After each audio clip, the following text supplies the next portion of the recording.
발제 감사드립니다. 전체 5개로 나누어서 왜 기초학술에 주목해야 하는가?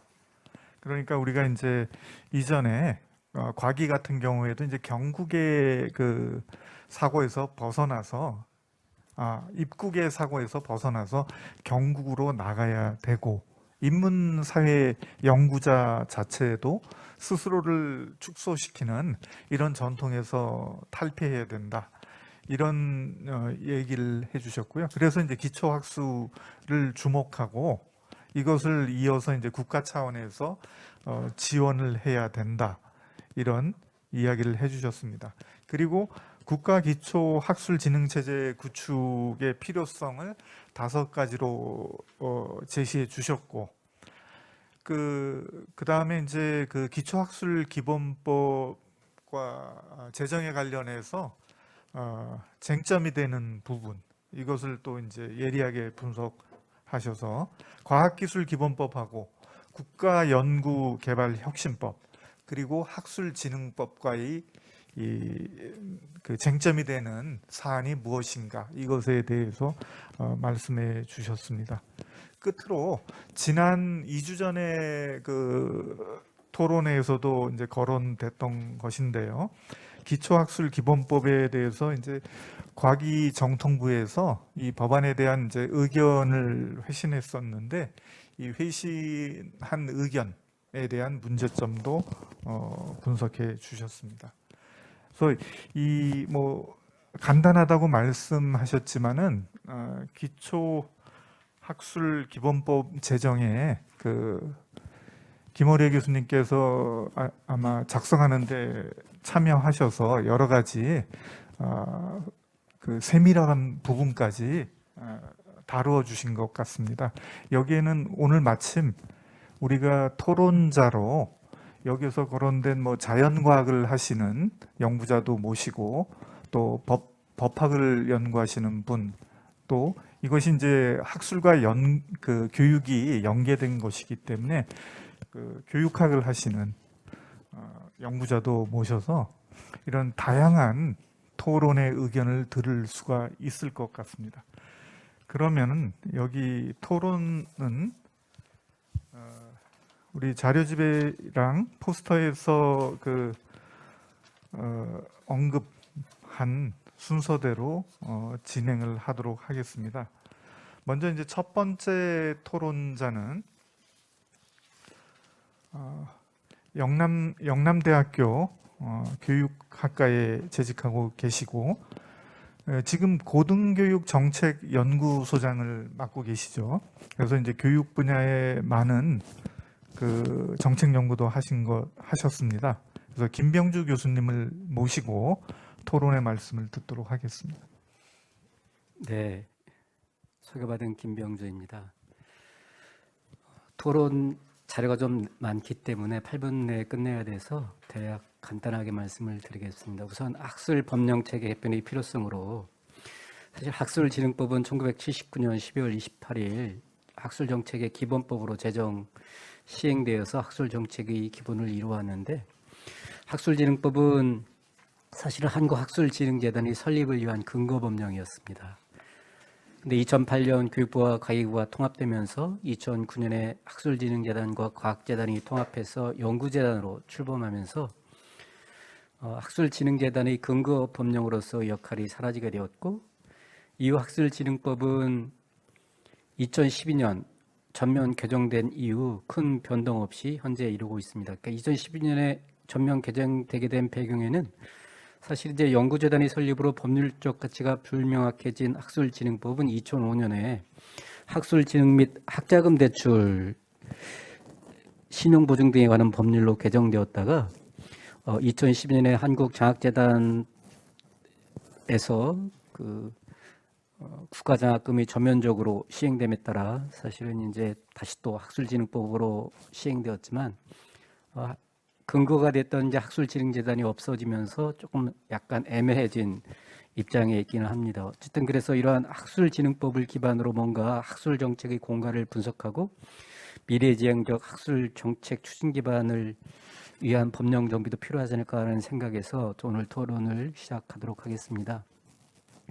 먼저 과학기술과 인문사회 관련 법 제도적 기반을 살펴보면 과학기술 분야에서는 과학기술 정책, 연구개발 사업, 인프라, 인력 양속, 공공연구기관과의 관련된 법령을 제정해서 과학기술 정책이 효과적으로 추진될 수 있는 제도적 기반을 잘 조성하고 있습니다. 먼저 과학기술 정책과 관련해서는 과학기술 기본법이나 국가연구개발혁신법을 포함한 4개, 연구개발 사업과 관련해서는 아까 나왔던 기초연구진흥 및 기술개발 지원에 관한 법을 비롯한 15개, 인프라에 관련해서는 연구개발 특구 육성에 관한 특별법을 비롯한 5개, 인력 양성에 관해서는 국가과학기술 경쟁력 강화를 위한 이공계 지원 특별법을 비롯한 4개, 공공연구기관 관련해서는 과학기술 분야, 정부 출연 연구기관 등의 설립 운영 및 육성에 관한 법률을 포함한 7개 등이 법률로 되어 있고 그 외에 대통령령, 부령으로 다양한 규정들이 만들어져 있습니다. 반면에 인문사회 분야에서는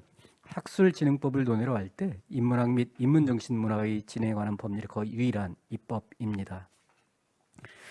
물론 여기 외에도 문화에 관련된 법률이 있기는 하지만 사실은 인문사회 학술과 직접적으로 관련된 법률이라고 보기는 어려운 형편입니다. 이러한 상황에서 볼 때 학술 정책 환경의 변화와 법령 정비의 필요성이 제기가 됩니다. 가장 큰 필요성으로는 과학기술 관련 법제의 구조와 변화라고 하는 것입니다. 과학기술 관련 법제는 앞에서 제시한 것처럼 매우 체계적으로 정비되어 있고 수많은 변화와 보완 입법을 거듭해 왔습니다. 특히 잘 아시는 것처럼 국가연구개발혁신법이 작년에 제정되어 연구개발과는 거리가 먼 인문사회 분야에도 연구노트 등의 제반 규정을 무차별적으로 규제토록 함으로써 적지 않은 문제를 야기하고 있습니다. 이러한 문제점을 일부 보완하기 위해서 4건의 국가연구개발혁신법 개정 법률이 발의되었지만 통과되기도 쉽지 않을 뿐만 아니라 내용상으로도 인문사회 분야의 갈증을 해소하기에는 부족한 실정입니다. 세 번째는 이미 말씀드린 것처럼 인문사회 관련 법제의 미비입니다. 인문학진흥법 이외에는 인문학의 학문적 특수성을 기반으로 한 구체적인 지원 정책은 거의 없다고 볼 수 있겠습니다. 더욱 중요한 것은 인문사회 분야 관련 정책 수립과 지원, 관리 등 집행체계가 혼선을 빚고 있다는 것입니다.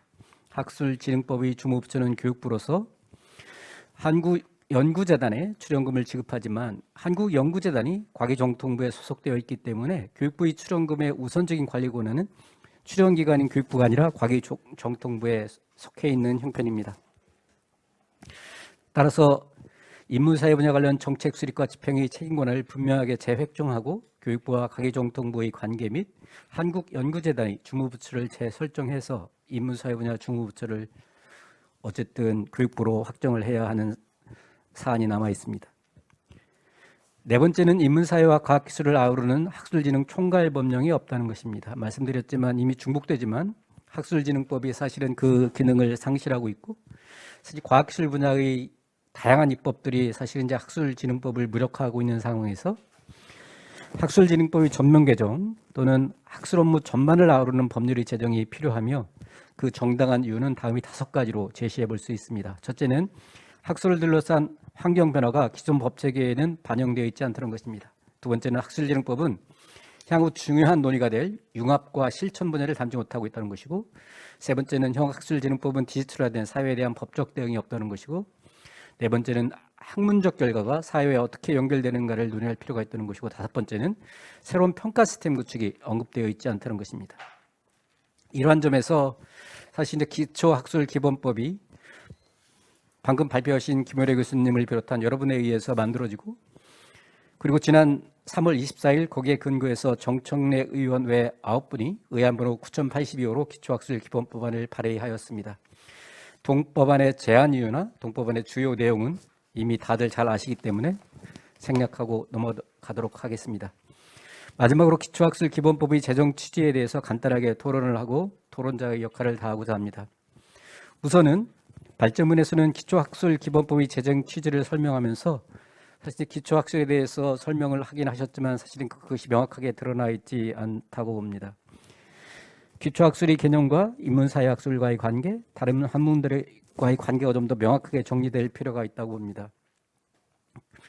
그렇게 기초학문과 기초연구로서의 기초학술 개념이 명료화된다는 전제하에 국가 차원의 기초학술 지원이 수행돼야 한다는 전적으로 동의합니다. 또한 국가 기초학술 진흥 체제의 구축 필요성에도 전적으로 동의합니다. 근데 한 가지 생각할 점은 사실은 이제 전략적으로 이 기초학술 기본법을 제정을 하든 기초학술 분야 여러 가지 그 인프라를 제안을 하든 사실 이제 기초학술이라고 하는 것의 개념에는 말씀하신 것처럼 과학기술 관련된 다른 여러 분야가 포함되어 있지만 사실 이것을 추진하는 주체가 사실 한국인문사회총연합회로 되어 있기 때문에 이 부분에 혹시 필요하다면 기초과학 관련된 분야도 포함해서 같이 추진을 하면 훨씬 더 추진의 동력을 가질 수 있지 않을까 생각을 해봅니다. 이러한 맥락에서 하나 또 다른 차원에서의 제안을 하나 드리고자 합니다. 기초학술 기본법 제정 관련해서 세 번째 쟁점으로 학술진흥법과의 관계에서 기초학술진흥과 학술진흥의 관계를 설명하고 있습니다. 학술진흥법은 인문사회학술은 물론 자연과학과 공학을 포함하며 학술활동의 지원을 위하여 제정된 법률로서 기초학문을 포함한 학술의 일반의 발전 및 진흥을 위한 법적 근거를 제공하여 왔고 학술은 기초학술과 응용과학 등의 응용학술을 포함하는 개념이고 초, 중, 고등교육과 평생교육 등의 교육 일반 및 창작, 공연 등의 예술 일반과 밀접하게 연계되어 있으므로 이들 재반 영역 간 유기적 연계를 위해서 학술진흥법의 존속이 필요하다는 입장입니다. 다만 학술진흥법은 기초학술 기본법 및 과학기술 기본법과의 상호 보완이 되도록 개정이 필요하다는 말씀을 하셨습니다.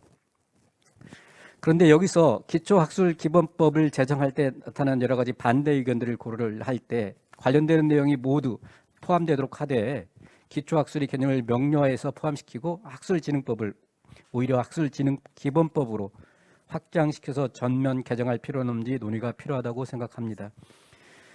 이는 학술진흥법을 학술진흥기본법으로 명확히 하고 모든 분야를 아우를 수 있는 학술활동 촉진을 위한 특별법을 별도로 제정하자는 것입니다. 말하자면 학술진흥기본법을 만들고 그 별도로 학술활동 촉진을 위한 특별법을 제정하자는 것입니다.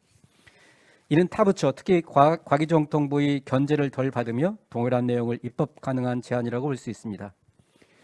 입법의 목적 정의에서는 추상적인 표현보다는 학술진흥의 취지에 맞는 다소 구체적이고 실제적인 표현 중심으로 정리하고 기존의 학술진흥법에는 없던 기본 이념을 추가하여 정리하되 추상적인 표현을 보완하고 인문사회학과 자연과학의 균형 발전을 도모한다는 표현으로 정리하며 학술진흥 기본법이라는 점에서 국가연구개발혁신법이나 과학기술기본법 등의 다른 법률에 우선한다는 점을 명시해서 다른 법률과의 관계를 정리하고 기본법이라는 점에서 국가 등의 책무를 기존의 학술진흥법보다 상세화하며 학술진흥정책의 수립에 대해서는 기본계획과 연차별 시행계획을 구체적으로 수립하고 효율적으로 추진할 수 있는 체계를 마련하게 근거를 두며 국가학술진흥원을 설치해서 지금 방금 말씀하신 국가 기초학술에 관련된 사업들이 전부 또는 일부를 위탁할 수 있는 근거를 마련하고 학술진흥정책 관련 사항을 상세화하며 국가 기초학술심의회보다는 그 내용들을 포함한 국가학술진흥위원회를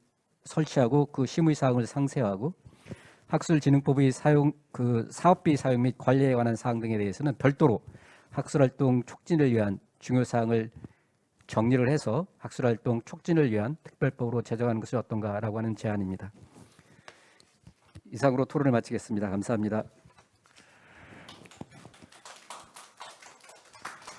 네, 김병주 교수님 토론의 말씀 감사드립니다.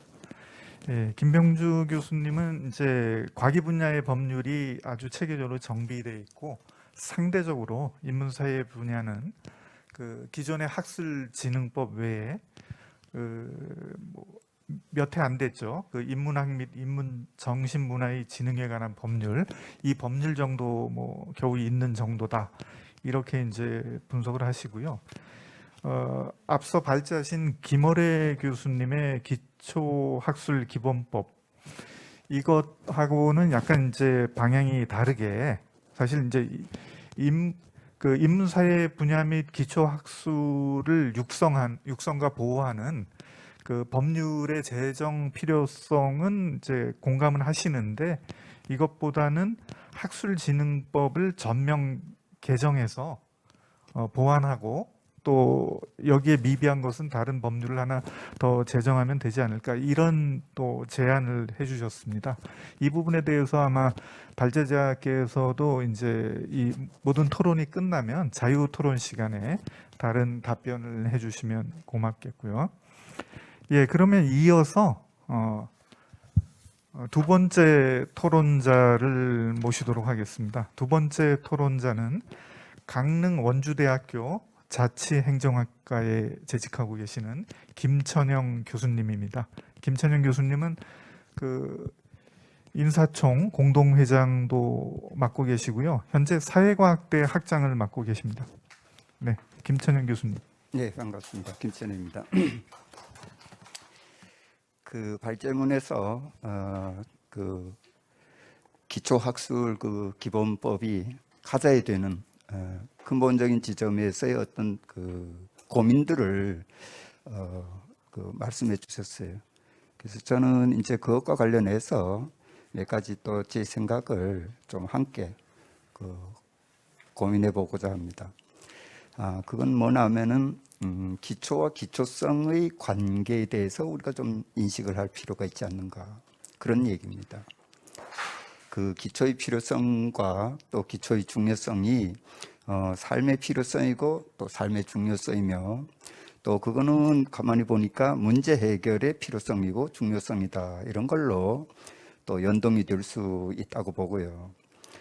그래서 결국 그 우리가 그 지향하려고 하는, 추구하려고 하는 기초가 처방성의 힘을 갖게 하는 것으로서, 결국은 기초가 그 처방의 어떤 그 힘을 갖기 위해서는 기초성을 갖게 하는 것이다.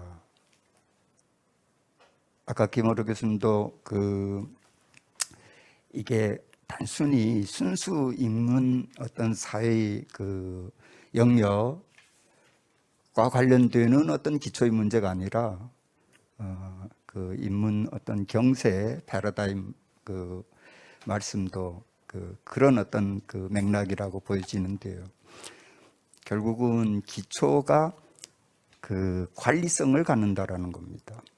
그러니 단순히 그 학술적인 차원에서만 기초가 아니고, 이 기초가 어떤 관리적인 어떤 역량으로서의 기초고, 결국은 삶의 문제 해결성으로서의 그 기초, 그런 기초를 우리가 지금 이제 찾아가려고 그러는데, 그 과기부 어떤 그 뭡니까 과기정통부와의 이 기초에 대한 기본적인 어떤 지점에서의 어떤 인식이 좀 어긋나고 있지 않는가, 그런 생각이 들고요.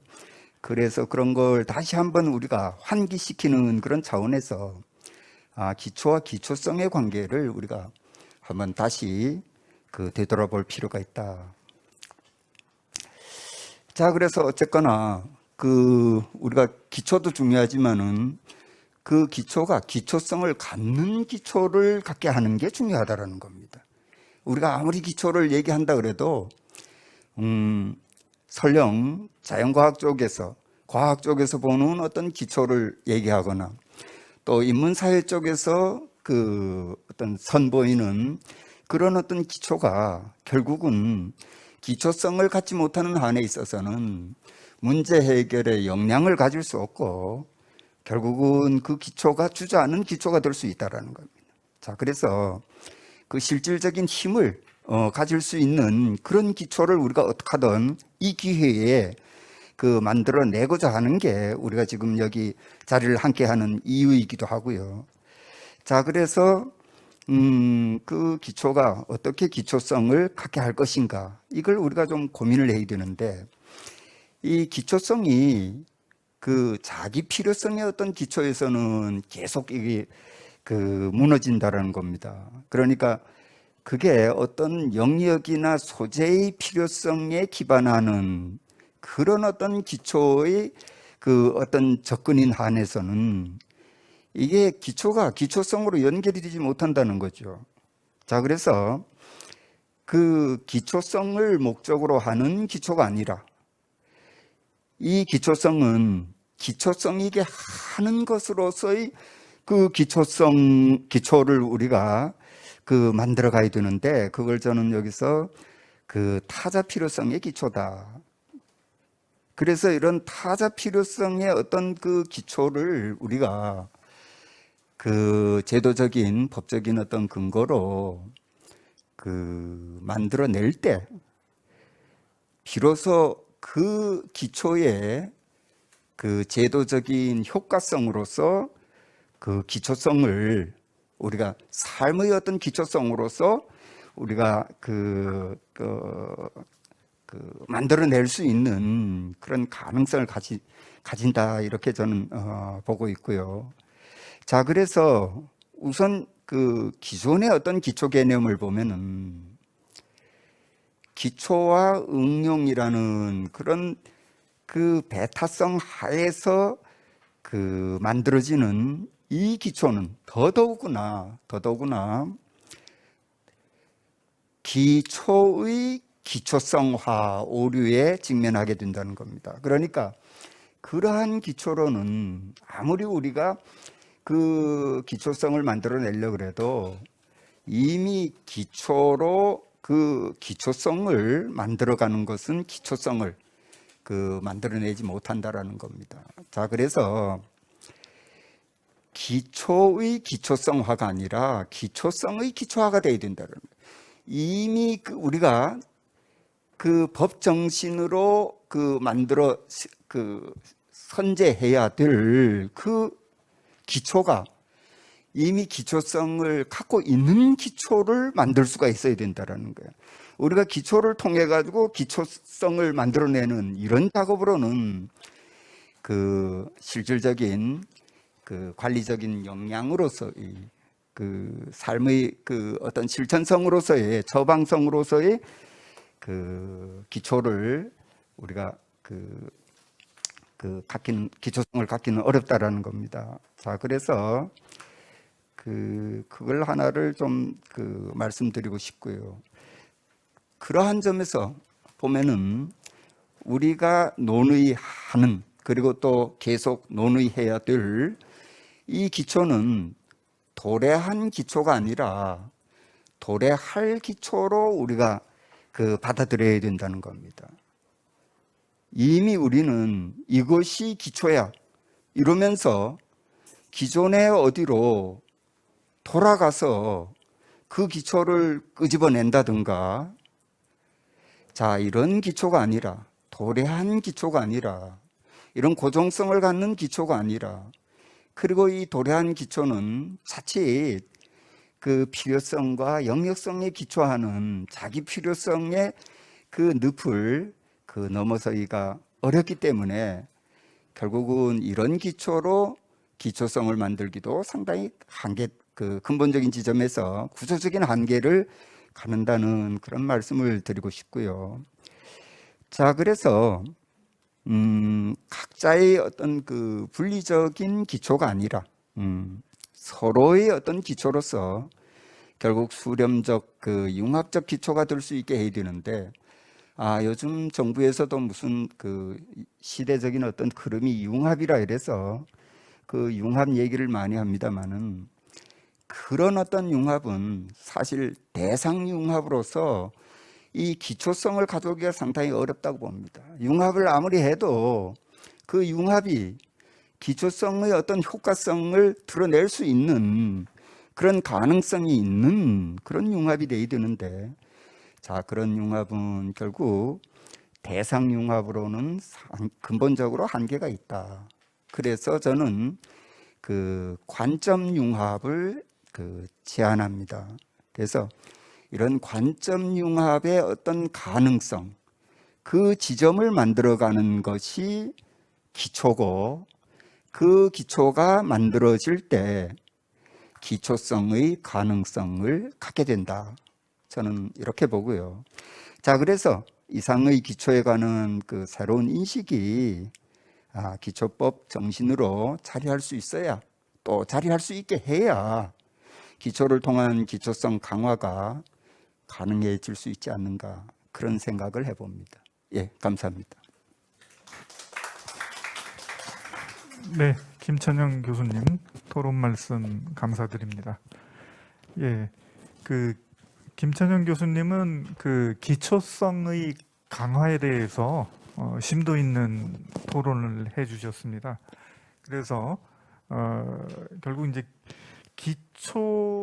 기초를 기초성화하는 것보다는 기초성을 기초화해야 된다, 이런 논의를 하시면서 닫혀 있지 않고 열려 있는 개념의 기초를 말씀하셨고요. 그 다음에 기성의 기초보다는 앞으로 다가올 미래를 기초하는 이런 제안, 그리고 융합의 경우에도 서로 이제 분리된 기초가 아니라 서로 수렴하고 진정한 그 융합을 할 수 있는, 지금 이제 관점의 융합을 제기하셨는데요. 이것이 가능한 그러한 그 총체성 기초, 이 세 가지에 관해서 말씀해 주셨습니다. 이 부분은 또 이제 기초 학술 기본법에 대해서 발제자가 말씀해 주셔서 이 기초 학술 기본법에 들어 있는 기초가 우리가 무엇인가, 이것을 다시 한번 생각해 보게 하는 토론이었다고 생각을 합니다. 예, 그러면 이어서 세 번째 토론자를 모시도록 하겠습니다. 세 번째 토론자는 강원대학교 인제니움 학부대학에 재직하고 계시는 도승현 교수님이십니다. 도 교수님은 철학을 전공하셨죠? 그리고 지금 입학처장 하시는 것은 끝나셨나요? 볼 수 있었습니다. 예, 그러면 도 교수님 모시고 토론의 말씀을 듣도록 하겠습니다. 예, 반갑습니다. 강원대학교 도승현입니다. 제가 2006년에요. 전국 인문대학장 협의회에서 인문학의 위기를 선언하는 현장이 있었습니다. 그로부터 벌써 한 15년의 시간이 흘렀는데도 불구하고 이 인문을 포함한 기초학술의 영역에서의 실질적인 개선은 커녕 오히려 급변하는 사회 구조의 여파 속에서 이 기초학술의 현황은 더욱 악화된 것 같습니다. 오늘 김어래 교수님께서는 크게 두 가지 차원의 이야기를 해주셨습니다. 첫 번째는 국가 차원의 기초학술 지원이 왜 필요한가에 대한 당위적인 측면이고요. 두 번째는 그 지원이 어떻게 이루어져야 하는가에 대한 방법론적인 이야기를 아주 정치하게 설명을 해주셨습니다. 저는 여기에 좀 보태어서 이 교육 현장에서, 특히 공대 중심의 대학에서 인문교육을 담당하는 이 교수의 입장에서 기초학술 교육이 반드시 필요하다. 그리고 그걸 위해서는 기초학술에 대한 지원이 법과 제도의 차원에서, 기관의 차원에서 이루어져야 한다는 말씀을 드리겠습니다. 최근에 그 세계적인 수준의 교육 담론이라든지 또 교육부가 지금 표방하고 있는 그 미래인재 육성 방안에서 우리는 공통적으로 하나의 인재상 그리고 하나의 방법론을 발견할 수 있습니다. 그 인재상은 핵심 역량 4C라고 얘기되는, 그러니까 비판적인 사고력, 창의력, 협업, 소통 능력에 해당하는 그 4C에 해당하는 에 기반한 창의 인재 육성에 대한 것이 이제 인재상이고요. 방법론으로는 기존의 전공 위주의 칸막이형 교육, 지식을 전달하는 교육은 더 이상 무효하다. 이제는 학제 간의 융합을 통해서 전개되어야 한다는 것이 공통적인 방법론입니다. 물론 이때 학제적인 교육은 다전공, 연계전공, 복수전공을 모두 포함합니다. 자, 그랬을 때 현재 우리가 지금 진행해 오고 있는, 그리고 앞으로 얘기하고 있는 이 미래 인재가 지나치게 그 신성장 산업 동력으로서의 핵심 인재로 지나치게 국한되어 있는 것은 아닌가. 그리고 이공계 중심, 실무형 중심, 또 과학기술에 대한 편중된 교육만으로는 결코 학제 간의 융합형 교육을 진행할 수가 없습니다. 첫 번째 그 이유를 말씀드리면은요, 이 학제 간 융합 교육이 가능하기 위해서는 첫 번째 토대 교육이 정말로 중요합니다. 잘 아시겠지만 기초교육의 내실화가 그 어떤 시대보다 강력하게 요구되는 시대라고 볼 수 있습니다.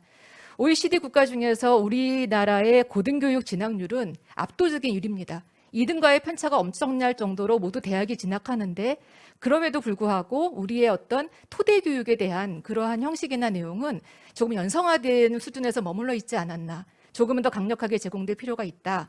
왜냐하면 다학제적인 방식의 교육이 진행되기 위해서는 그 어떤 시대보다 기초가 튼실해야 되기 때문입니다. 기초가 튼실하지 않다면 변용하거나 활용하거나 융합하는 능력을 절대로 길러줄 수 없을 것입니다. 두 번째는 핵심 역량이라고 제가 앞에서 말씀드렸던 비판적인 사고력, 협업 능력, 창조력, 어떤 소통 능력, 이런 것들은 사실 이 각각의 능력들은 결코 특정 분야의 지식의 누적으로만은 배양될 수 있는 그런 단순한 능력이 아닙니다. 특히 이것은 인문학에 기반한 규범적인 가치라든지 인간에 대한 이해, 또 최근에는 더 나아가서 인간만이 아니라 이제 인간을 가 다른 비인간 존재자, 바이러스가 될 수도 있고 사물도 될 수도 있고 여러 가지 비트가 될 수도 있는 그러한 인간과 비인간 존재자들과의 어떤 관계론적인 세계관에 대한 통찰력을 가져야지만 이해되는 세상입니다. 그렇기 때문에 핵심 역량 기반은 특정한 영역에서의 어떤 배양이 되는 능력이 아니라 상당히 복합적인 지성 능력이다. 그래서 저는 이것이 기초 학술 교육이 더욱더 학부 교육에서 필요한 이유라고 생각합니다. 그리고 세 번째는 초연결, 초지능으로 대변되는 4차 산업혁명은 정말로 문명사적인 전환의 혁명입니다. 그럼에도 불구하고 우리나라의 조금 특이한 하나의 경향성을 보자면 이 문명사적 차원의 전환을 지나치게 산업계라든지 노동계 차원에서의 어떤 변화들로 국한해서 해석하는 경향이 좀 강한 것 같습니다. 예를 들면 인공지능의 도래다라고 했을 때 인공지능을 얼마나 더 좋게 양질의 것으로 개발하는 것에 대한 논의에 국한되지 말고 그리고 또 인공지능을 통해서 인간 노동시장이 어떻게 재편될 것인가의 논의에서 벗어나서 과연 인공지능이라고 하는 개발이 된다면 인간의 정체성, 사회 구조 완전히 바뀔 겁니다.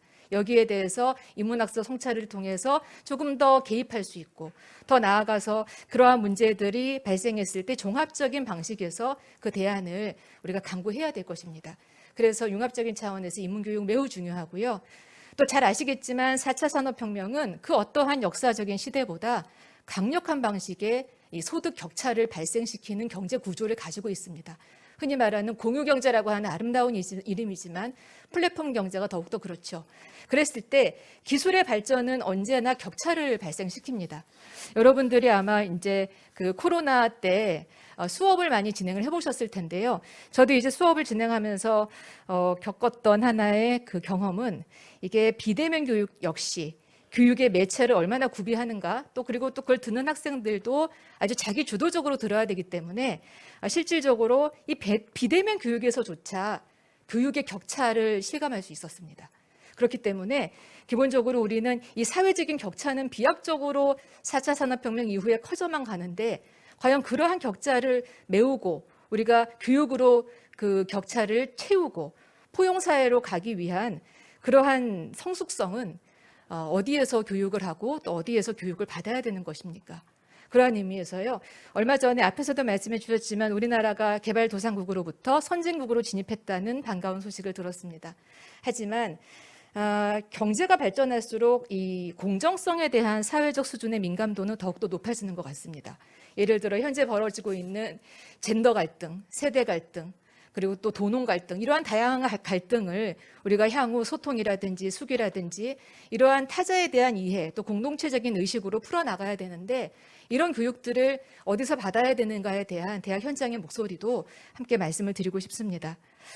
그렇기 때문에 만약 기초학술법을 통해서 지금 제가 말씀드렸던 이러한 기초학술 교육의 영역이 더욱더 지원되지 않는다면 이제 이것을 담당할 수 있는 학문 후속 세대를 향후 10년 이후에는 우리가 아마 정말 찾기 힘들 것입니다. 왜냐하면요, 한국의 대학에서 기초학술의 영역은 갈수록 축소되어 있고 실질적으로 학문 후속 세대들을 길러내지 못하고 있는 상황입니다.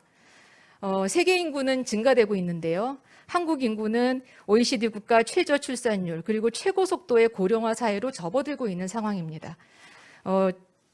입시를 진행하다 보면 작년은 저희로서는 상당히 좀 난감한 한 해였습니다. 왜냐하면 51만이었던 학령 인구가 4만이 줄었습니다. 그래서 정말 이 신입생들의 미충원 사태라든지 정말 초유의 사태를 겪었는데요. 여러 가지 통계 자료가 있긴 합니다만 조금 더 엄격하게 얘기하자면 아마 2030년대가 되면 지금의 47만의 학령 인구가 20만대로 줄어들 거라고 합니다. 자, 이러한 상황에서 학령 인구는 급감하고 있고요. 10년 동안 대학의 등록금은 동결돼 있습니다. 그래서 재정적인 위기가 적어도 대학 교육의 질적인 하락으로 이루어지지 않도록 교육부에서도 많은 재정 지원 사업들을 진행하셨습니다. 일반 재정이 그렇고 특수목적 재정 사업이 그런 것이었습니다. 예를 들면 특수목적 재정 사업의 경우에는 지역과 산업을 상생할 수 있는 그리고 또 정말로 위험하고 어려웠던 시절에 우리가 코로나의 방역의 거점으로서 대학이 활동할 수 있게끔 많은 지원들을 해주셔서 우리가 정말 선방했다라고 하는 평가들도 하고 있고요. 또 대학의 일반 재정 같은 경우에는 아까 말씀드렸던 대학의 어떤 재정의 위기 상황에서 정말 물꼬를 터주었던 그러한 사업들이었습니다. 하지만 이러한 어떤 특수 목적 사업들, 링크, 지역 연계 사업 뭐 등등의 것들은 사실은 거의 그 지역 거점 대학들을 통한 지역의 상생에 힘쓰고는 있지만 대부분 인문계가 아닌 이공계 중에서도 어떤 응용학문, 응용과학이 집중되어 있고요. 그리고 또 일반 재정 같은 경우에는 뭐 혁신지원 사업을 예로 들겠습니다. 혁신지원 사업은 대학의 자율성에 맡기지만 대학의 중장기 발전과 연계해야 됩니다.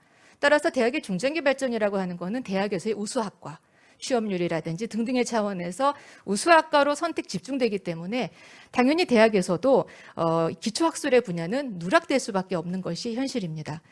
따라서 이 개인 연구자에 대한 지원이 아니라 기초학술 영역에서 좀 괄목할 만한 사업으로 떠올릴 수 있었던 것은 2016년에 시행되었던 대학 입문 역량 강화 사업, 코어 사업이었습니다.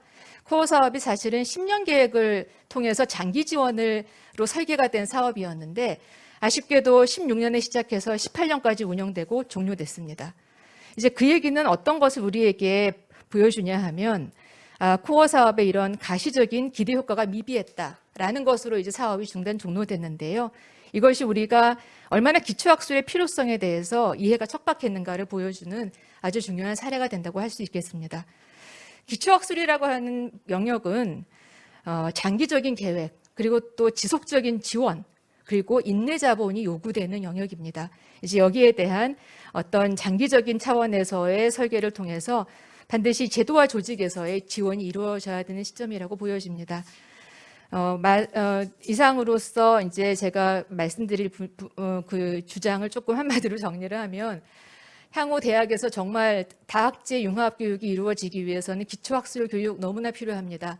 근데 기초학술 교육, 기초학술법의 어떤 제도적인 측면, 예를 들어서 법과 예산, 기관의 측면, 조직의 측면, 그리고 또 어떤 정책, 집행 등등의 정말로 조직적인 차원에서의 국가적인 지원이 이루어지지 않는다면 기초학술 교육에 대한 그 역량이 더욱더 성장하기를 기대하기 어려울 것 같습니다. 예, 이상입니다. 네, 도 교수님 토론 감사드립니다. 도 교수님은 그 대학 현장에서 느끼는 특히 그 창의 인재 육성을 하려면은 어떤 식으로 뭐가 중요하고 이런 것에 대해서 근본적인 문제, 우리가 늘 융합 이야기를 하지만 정말 진정한 융합은 그 토대가 갖추어지고 각자 토대가 갖추어진 영역이 만나서 이루어지는 이런 단순한 그 원칙인데, 이런 것도 지금은 이제 잘 살피지 않고 표면적인 것만 얘기하는 이런 문제들, 그리고 이제 기술의 발전에 수반되는 그 격차, 이런 것을 실제로 요즘 이제 강의하면서 느끼는 생생한 경험을 바탕으로 얘기해 주셨습니다. 그리고 이제 교육부의 뭐 재정 지원 사업이라든지 여러 가지 이제 사업이 있지만은 그게 사실은 기초적인 학문을 육성하고 후속 세대를 양성하는 데는 실질적으로 이제 도움을 주지 못했다. 그래서 이런 차원에서 기초학술 기본법이라든지 이런 것을 통해서 법령과 제도, 기구 모든 면에서 확실하게 그 기본을 다져야 할 것이다. 이런 그 방향으로 말씀을 해주셨습니다. 예, 감사드립니다. 예, 그러면 다음 토론자로 한양대학교 법학전문대학원 박종보 교수님을 모시겠습니다.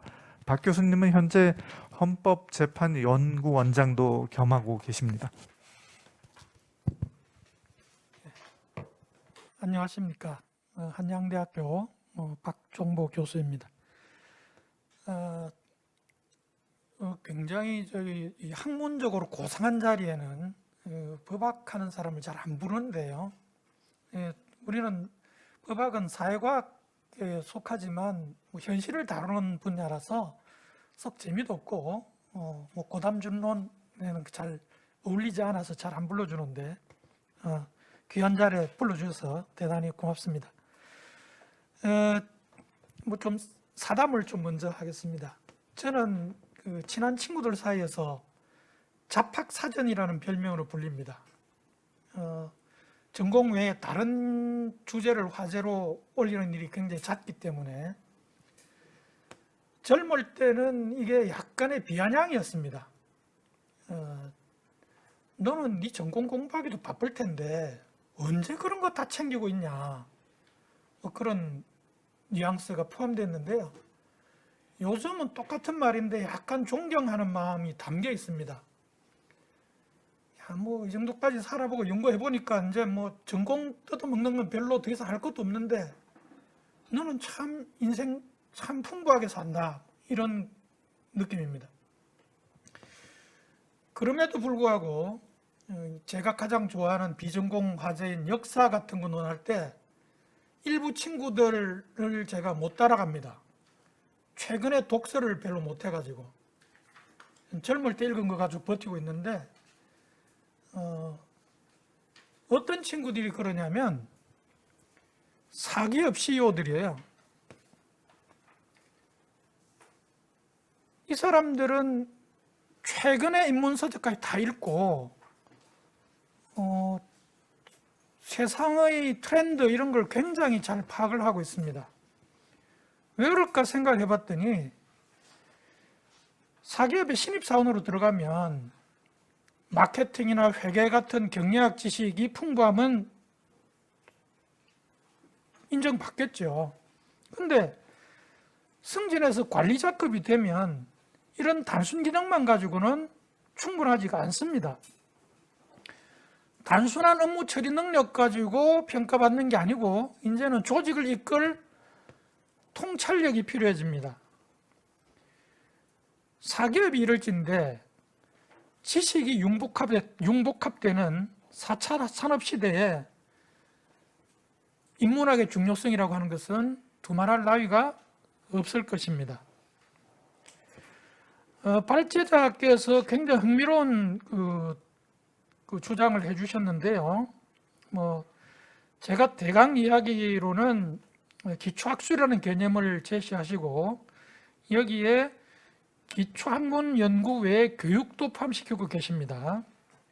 그리고 기초학문의 개념에 인문사회뿐만 아니라 자연에 관한 학문을 포함시키고 계세요.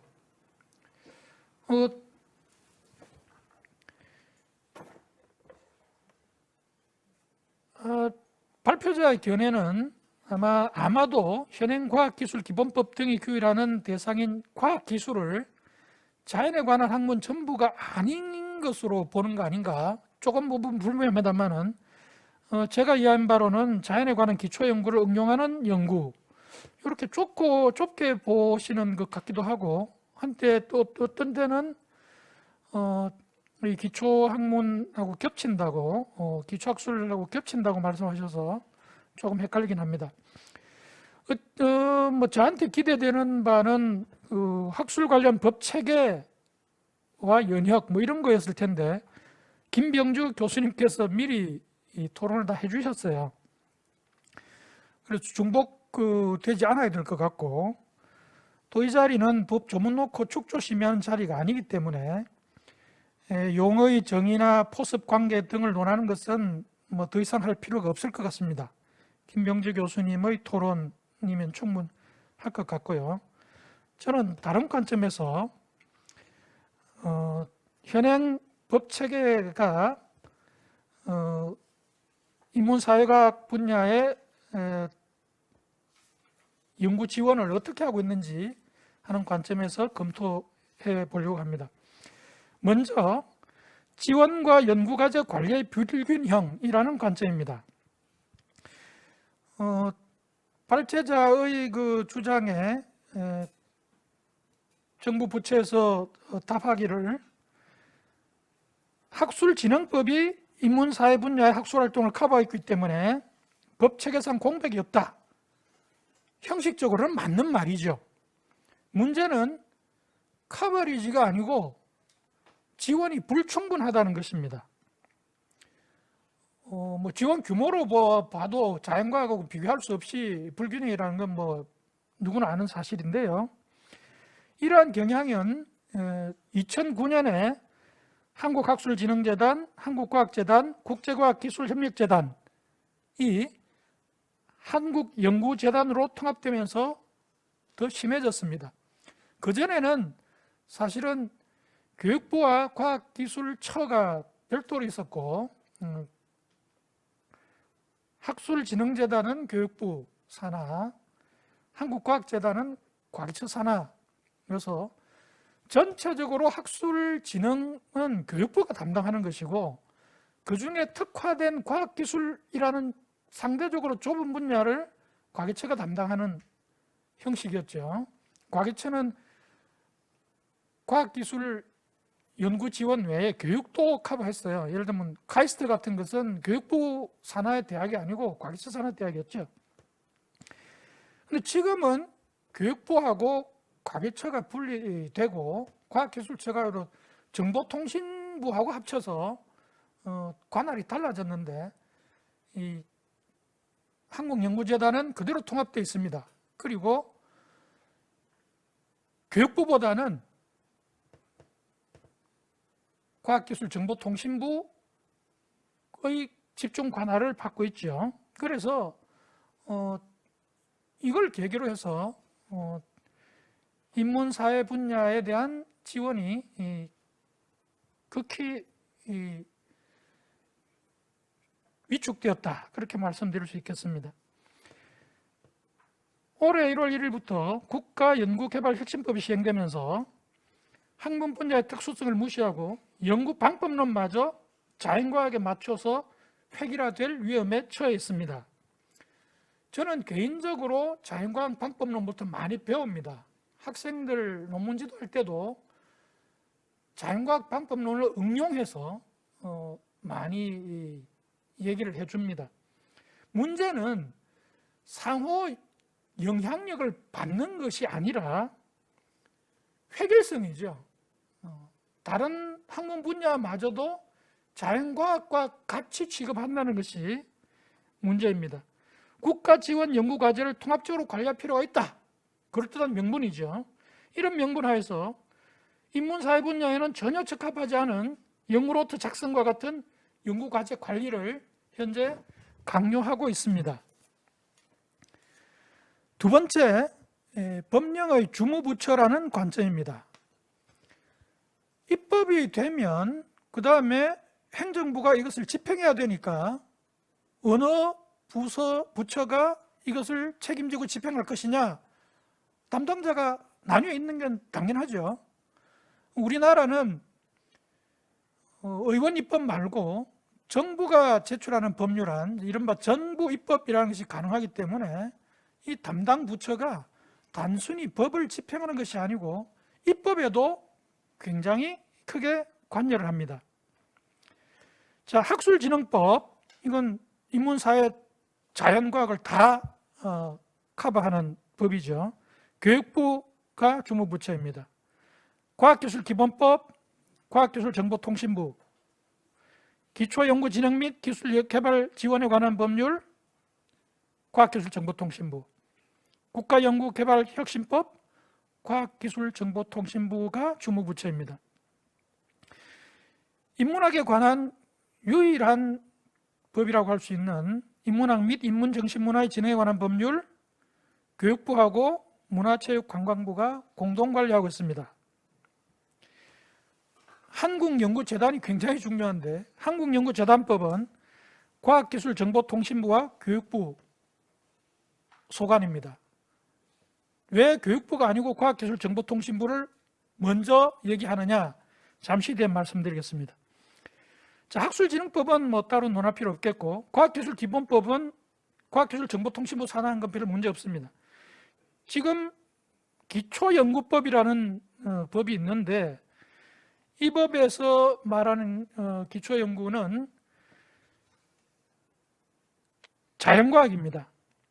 여기서 기초과학이라고 하는 것은 자연현상에 관한 탐구가 목적이기 때문에 오늘 발제되는 기초학술 기본법에서 말하는 기초학술하고 약간 겹칠 수는 있겠지만 다른 차원입니다. 문제는 국가연구개발혁신법이죠. 뭐 조문 하나하나를 일일이 말씀드리진 않겠습니다. 카버리지가 학술진흥법에서 형식적으로 그 형식만 남아있다고 말해도 과언이 아닌 그 학술진흥법에서 다루는 거하고 거의 겹칩니다. 뭐 간단히 줄이면 모든 연구기관이 다 여기 해당합니다. 그리고 다른 법률과의 관계에서 국가연구개발사업의 추진에 관해서 다른 법률에 우선해서 적용합니다. 이것이 이른바 기본법입니다. 다만 예외로 되는 것이 학술진흥법에 따른 학술지원사업이에요. 그러니까 학술 분야를 그 성격에 따라 나누어서 어느 분야는 어떻게 다룬다가 아니라 모든 학문을 과학 기술에 관한 것으로 통합을 해놓고 다만 일부 예외를 인정하고 있는 형식입니다. 자, 한국연구재단은 공법인입니다. 법률이 설립하고 법인격을 줬습니다. 그래서 내부 규율은 재단의 정관이 하게 되어 있죠.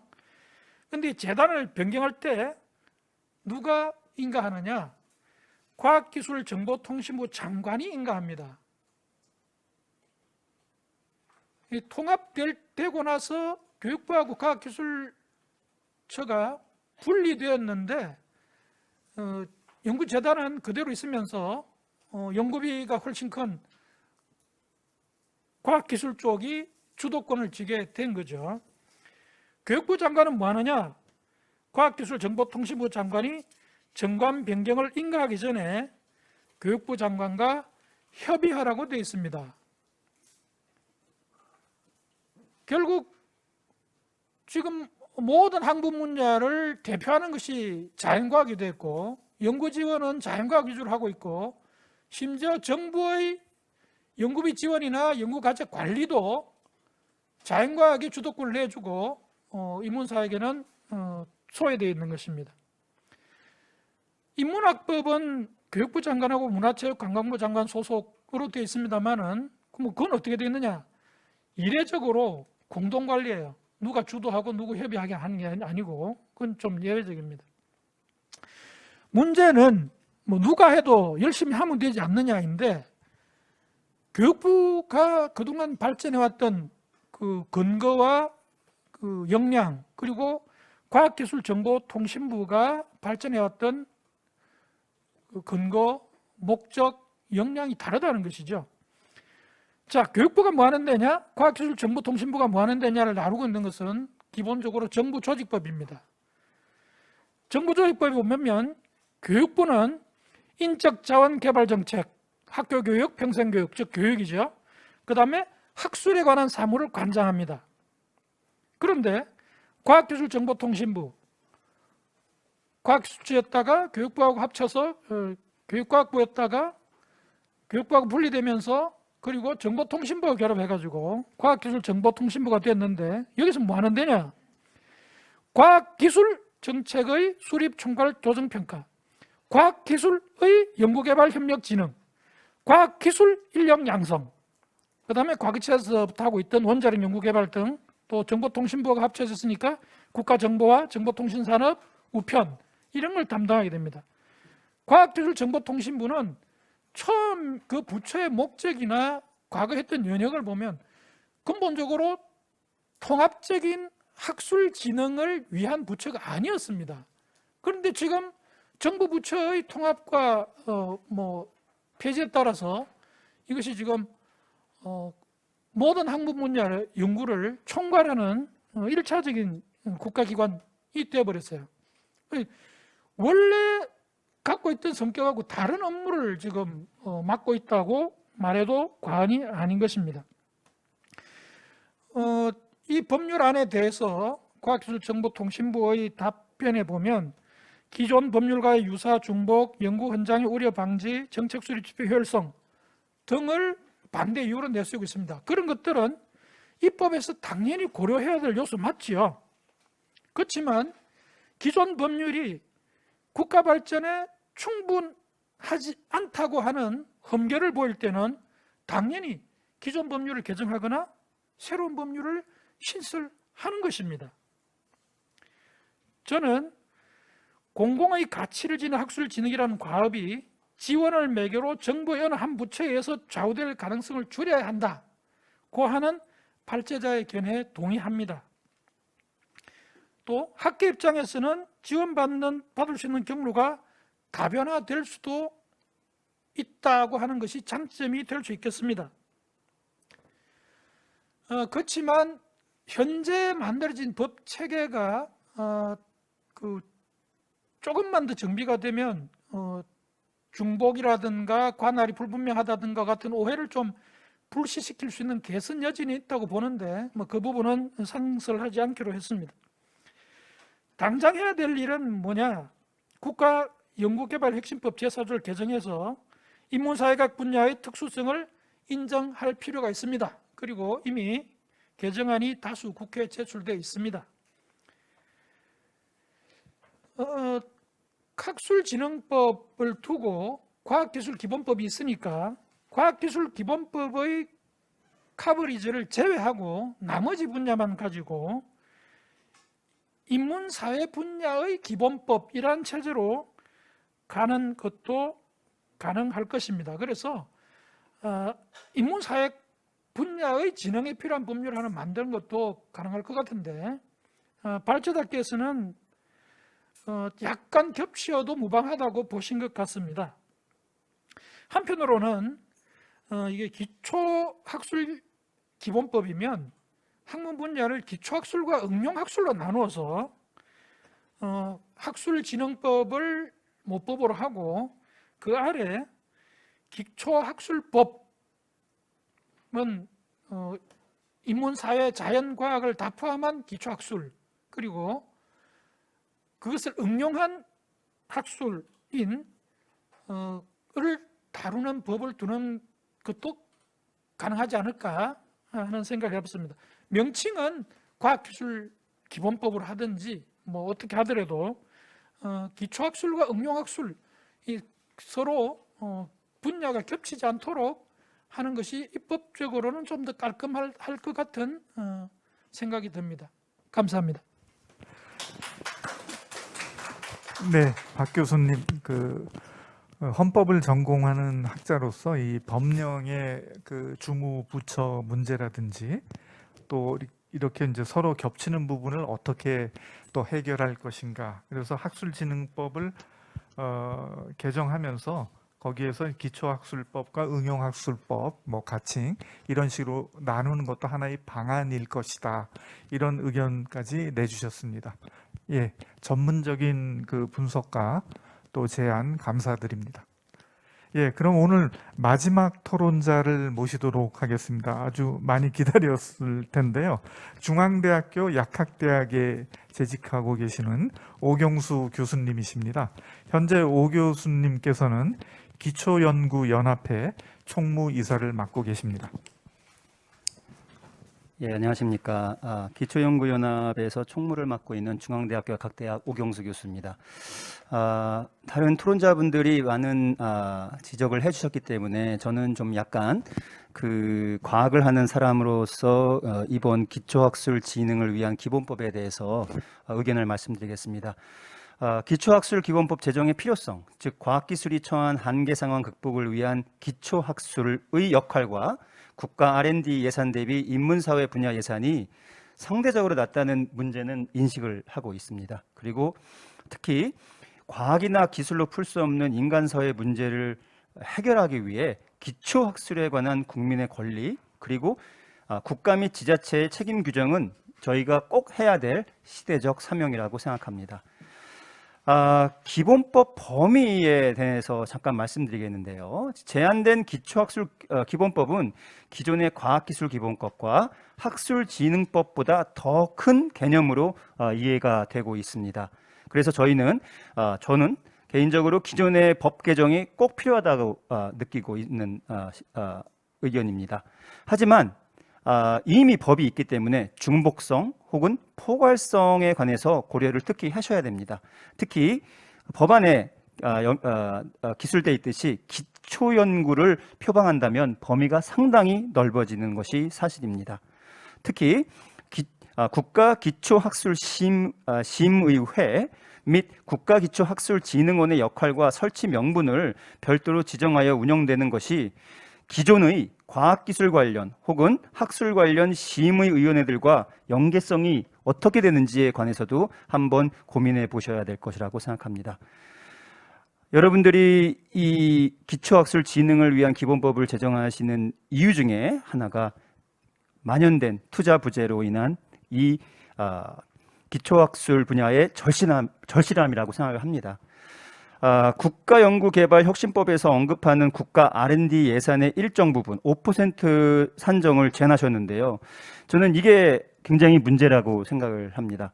기본법에서 정하는 법정 의무 할당제에 묶는 것에 대한 숫자 5% 이거에 대한 정당성이 무엇인지, 특히 인문사회학술이 기초, 이론, 과학, 문화학, 예술학, 교육학 등 광범위한 학문 분야와 유기적 일체를 이룰 수 있는 방식을 고민하셔야 되는데요. 한 예로 2021년 R&D 27.4조 원 대비 5%는 1.34조 원입니다. 지금 현재 1.2%니까 3,226억 원인데요. 그러면 지금 현재 예산보다 1조 원 증가 요청을 하시고 있는 이 실정에서 기초연구를 포함한 R&D 비용이 현재 2.5조 원입니다. R&D 예산의 9.1%예요.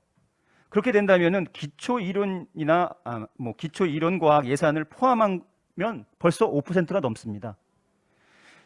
전체 27.4조 원에서 새로운 아이템으로 추가적인 1.34조 원을 요청하시는 건지, 아니면은 그거 기존에 있는 기초연구 2.5조를 빼고 요청하시는 건지, 그런 거에 대한 명확한 해석이 필요할 것 같습니다. 특히 기초학술진흥기금, 지금 기초학술진흥기금의 의미가 굉장히 커지는 이 상황에서 기초학술진흥기금 설치를 교육부 장관 소관으로 하는 것은 이 기본법이 제안하는 기초학술의 내용과 범위에 대해서는 너무 세밀하게 정의하는 것이 아닌가. 왜냐하면 학술이라는 그 말 자체에 그 연구가 들어가 있기 때문에, 기초과학 연구가 들어가 있기 때문입니다. 저희가 기초연구연합회를 2016년에 처음 만들고 했던 것들은 똑같은 기초과학의 투자 부재로 인한 진짜 기초연구자들의 완전히 막다른 골목에 있어서 저희가 이 연합회를 만들고 26년 국회 청원을 시작했습니다. 저희가 청원을 할 때 가장 중요했던 게 넘버입니다. 좀 아까 말씀드린 넘버를 한번 고민해 보시고요. 지금 성숙 성장 패러다임, 기초학술 진흥 개념에는 저희는 상당히 동의하는 부분이 많습니다. 하지만 기초이론 과학 부분이 저희가 정의하기로는 실험과 비실험의 관념인 것이지, 사실 여기서 말씀하시는 기초과학 아니면 기초이론과학, 이거에 대한 정의를 정확히 내려주시는 것이 좋을 것 같습니다. 특히 자연이라는 문구가 저희들한테는 자연과학이라고 들립니다. 하지만 여기서는 인간사회 자연의 상관관계에서 측면에서 설명이 되어 있거든요. 근데 문구상 자연과학 혹은 기초과학으로 해석된다면 아까 말씀드린 5%가 좀 숫자가 안 맞는 거죠. 저희는 항상 단어를 정의할 때 관련된 영어가 있느냐 없느냐를 봅니다. 그러니까 문구상 자연과학은 내추럴 사이언스고 기초과학은 베이직 사이언스입니다. 그러니까 이 기초과학이나 자연과학 안에 여러분들이 말씀하시는 그런 의미가 포함되어 있는지 다시 한번 고민해 보실 필요가 있고요. 저희가 아까 말씀드린 것처럼 이 기초학술진흥법은 굉장히 상당히 큰 의미를 갖고 있습니다. 더 큰, 저희가 갖고 있는 지금 그 기존의 법들을 상회하는 법을 제안하셨는데요. 간단하게 저희가 생각하는 가장 실질적인 방안은 기초학술 예산의 퍼센테이지를 정하는 게 아니라 기초학술 예산의 증가율을 국회에 요청을 해서 법으로 제정할 필요가 있다고 봅니다. 기초학술 예산 증가율을 저는 한 12%로 본다면은 저희가 한 5, 6년 안에 그 예산을 더블할 수 있거든요. 그 한 예가 바로 독일입니다. 독일 국가 예산은 매년 0% 아니면 0.1% 정도 상회하는 그런 나라인데요. 지난 2005년부터 2015년 그 사이에 국회법으로 연구기금을 매년 5% 증가를 법으로 제정했습니다. 그리고 2015년 이후에 2차 국회법으로 2015년부터 2030년까지 매년 3% 증가를 보장했습니다. 그리고 작년에 코비드 상황에서는 60빌리언 유로, 우리나라 돈으로 80조 원을 다시 교육 및 연구비의 스티뮬러스 머니로 책정했습니다. 이는 독일 R&D 비용의 55%를 저기 추가로 넣는 겁니다. 한국의 경우는 국가 예산은 지난 10년간 8에서 9% 증가하고 있지만 국가 예산 증가율보다 높은 기초학술 예산 책정을 요구할 때가 아닌가. 그렇기 때문에 이러한 사례들을 바탕으로 여러분들이 제안하시는 기초학술 진흥을 위한 기본법이 이러한 것들을 포함할 수 있고, 그리고 이러한 것들이 넘버로 법제화될 수 있는 방안을 찾으시는 것이 더 좀 앞으로 나가는데 쉽지 않을까 하는 생각을 합니다. 감사합니다. 네, 오 교수님 토론 말씀 감사드립니다. 자연과학자의 입장에서 기초학술 분야의 그 절실함 이런 것은 이제 공감하시면서 실제적으로 우리가 이제 이 법안에서 얘기하는 기초 연구에 대한 구체적인 그 예산안 이런 거에 대해서 증가율을 반영하는 것이 더 실질적이고 이런 구체적인 방안까지도 얘기해 주셨습니다. 그래서 이런 인문사회 분야에서 이런 발제를 했을 때 자연과학 쪽의 입장이 어떠했는가 이런 것을 잘 이제 말씀해 주셔서 많은 도움이 될 것이라고 생각합니다. 오늘 이 토론하신 5분의 토론이 사실은 발제하신 내용 이것과 관련되는 것도 있지만은 이 법안에 대해서 저 광범위한 그 연구 분야에서 가지고 있는 그런 그 제안이랄까요? 이런 거 보완되는 이런 의견도 많이 주신 것 같습니다. 그래서 지금 저희가 이 토론회를 하다 보니까 너무 진지해서 되게 이런 자리가 너무 그 에어컨 때문에 추운데요. 오늘은 그 열기가 더해져서 그런지 너무 덥습니다. 그리고 지금 토론 말씀들이 그 사안에 대한 하나하나의 뭐 지정된 답변을 요구하는 것이 아닌 것이 많기 때문에 마지막으로 시간도 많이 되고 해서요. 발제자께서 전체적으로 5분의 토론을 듣고 그 느끼시는 거 그리고 뭐 답변이 꼭 필요하시면 그 부분에 대해서만 간단하게 마무리해 주시면 감사하겠습니다. 예, 5분의 토론자 선생님께 토론 내용을 들으면서 많이 배웠고요. 그다음에 어느 부분은 공유하고 있는 부분이 있고 어느 부분은 그렇지 못한 부분도 있다라는 판단도 들었습니다. 그래서 후자의 경우는 이제 어떻게 소통을 할 것인가 이제 그러한 고민이 새로운 과제로 이렇게 던져졌다고 판단이 됩니다. 지금 좌장 선생님께서 말씀하신 것처럼 구체적으로 하나하나 다 말씀드린다라는 건 아까 제가 발제를 하면서도 짧지 않은 시간 선의의 고통을 드렸는데 또 그렇게 될 것 같아가지고 그냥 제가 메모해 놨고 기억하고 있는 것 중심으로 몇 가지 말씀드리고 마지막으로 이렇게 서로 이렇게 관점이 다른 부분에 대해서 간략하게 말씀을 드리는 방식으로 답변을 진행하도록 하겠습니다. 이 박종보 교수님도 그러시고 오경수 교수님께서도 말씀해 주셨지만 자연과학에 대한 범위를 어떻게 설정할 것인가 이거는 제가 같이 법을 만드신 분들하고 이걸 저희들의 학문적인 입장을 놓고 토론을 해서 결정한 것이 아니라요. 기존의 법률에서 그런 용어들을 가지고 왔습니다. 예컨대 아까 박종보 교수님도 말씀하셨지만 기초연구진흥 및 기술개발 지원에 관한 법률 제2조를 보면 기초연구란 기초과학 또는 기초과학과 공학의학, 농학 등과의 융합을 통하여 새로운 이름과 지식을 창출하는 연구활동을 말한다. 이런 식으로 되어 있거든요. 여기 보면은 기초과학에 대해서 개념 정의가 따로 안 돼 있습니다. 그거는 뭐를 시사해 주냐면 기초과학이라는 말에 대해서 관련 학계에서 그것에 대한 공통 인식이, 공통 개념이 형성되어 있다라는 것을 말해주는 것 같습니다. 그렇기 때문에 법령으로 만드는데 이 기초과학이라는 용어에 대해서 이렇게 별도로 개념 정의를 할 필요가 없지 않았는가.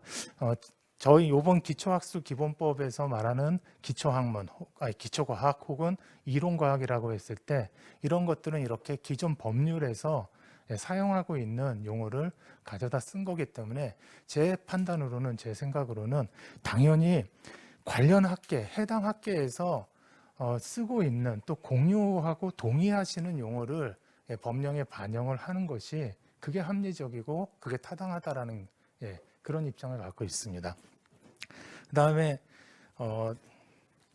김병주 교수님께서도 말씀해 주셨고 박종보 교수님께서도 말씀해 주셨지만 기존 법률하고의 관계라는 차원에서 기존에 이제 학술진흥법을 이제 전면 개정을 통해서 기초학술 기본법에서 구현하고자 하는 것들을 구현하는 방식도 가능하지 않을까. 저도 뭐 그 경로에 대해서는 동의를 합니다.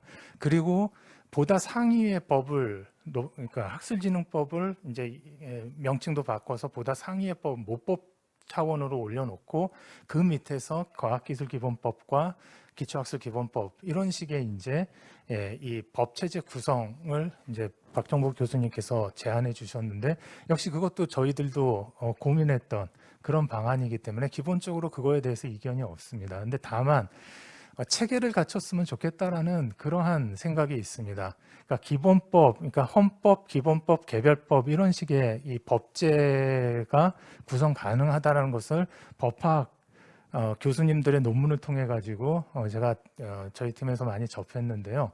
그랬을 때 지금 학술 지능 기본법식으로 간다라면 지능과 기본이라는 말이 겹치는 문제들, 지능법 같은 경우는 그 법대 교수님들 논문을 보니까 일종의 개별법 차원의 특별법 정도로 그 성격을 규정을 하시는 것 같았습니다. 그랬을 때 그러한 오해의 소지가 있는 것보다는 기본법을 만들고 그것의 이제 구체화 같은 것들을 통해 가지고 학술진흥법하고의 관계를 하향으로 그렇게 조정해가는 방식도 가능할 것 같고 아까 말씀해 주신 것처럼 상향으로 모법으로 올려가지고 조정하는 것도 가능하지 않을까 그런 생각이 들었습니다. 그 예산 문제를 오경수 교수님께서 말씀을 하셨는데 해주셨는데요. 저희가 그 법안을 올릴 때는 사실은 구체적으로 몇 프로라는 것은 안 올렸습니다. 그리고 그거는 법보다는 시행령 같은 데서 규정을 하는 것이 어떤가 그런 생각이 있었기 때문에 올리지를 않았는데 그것보다는 지금 말씀해 주신 것처럼 예산을 이렇게 몇 프로 이상 반드시 증액을 한다라는 그런 식의 접근이 훨씬 더 굉장히 실질적인 도움이 된다라는 그러한 말씀에는 뭐 이견이 없습니다. 그런 식으로 향후 입법 과정에서 그런 내용들이 이렇게 보충이 되면은 더 좋지 않을까 그런 생각이 들었습니다. 마지막으로 이 기초학술 기본법을 만들 때 기본적으로 자연과학 기술 대 인문사회 학술이라는 이 두 가지의 어떤 이 극점을 설정을 해놓고 이 둘 사이에서의 균형 발전만을 목적으로 한 것은 결코 아닙니다. 저희는 인문사회 학술이 그 본성에 걸맞는 그러한 역할을 공공선의 구현이라는 차원에서도 실현할 수 있으려면은 인문사회 학술이 자연과학뿐만 아니라 또 그 기술, 공학뿐만이 아니라 예술, 문화, 교육 이런 전반에 관해서 같이 유기적인 연동성을 갖고 갔을 때 비로소 그 본성에 걸맞는 또 공공선의 실현이라는 그런 시대적인 과제에 기여할 수 있다라는 그런 판단을 하고 있었습니다. 그래서 단순히 그 둘 사이에서의 균형 발전만을 목적으로 한 것이 아니라는 점을 마지막으로 말씀드리면서 끝으로 김천영 학장님께서 말씀해 주신 기초 관련 사유, 철학 관련된 그 부분을 들으면서 법을 만들면서 그런 부분에 대해서 철학적인 그런 사유가 많이 부족했구나 그런 걸 깨달았습니다. 감사합니다. 예. 김어래 교수님 마무리 답변 감사드립니다.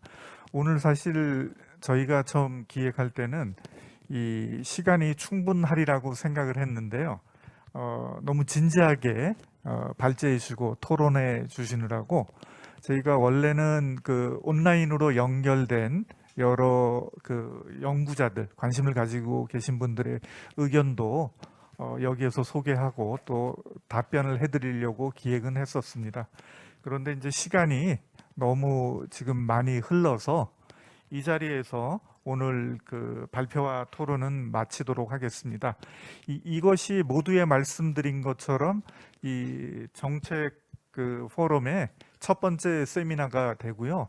앞으로 매월 한 차례씩 3차례 더 이런 세미나를 개최할 예정입니다. 그리고 마지막 세미나에서는 오늘 토의됐던 것을 포함해서 학술 정책 전반에 관한 논의를 진행하게 될 것입니다.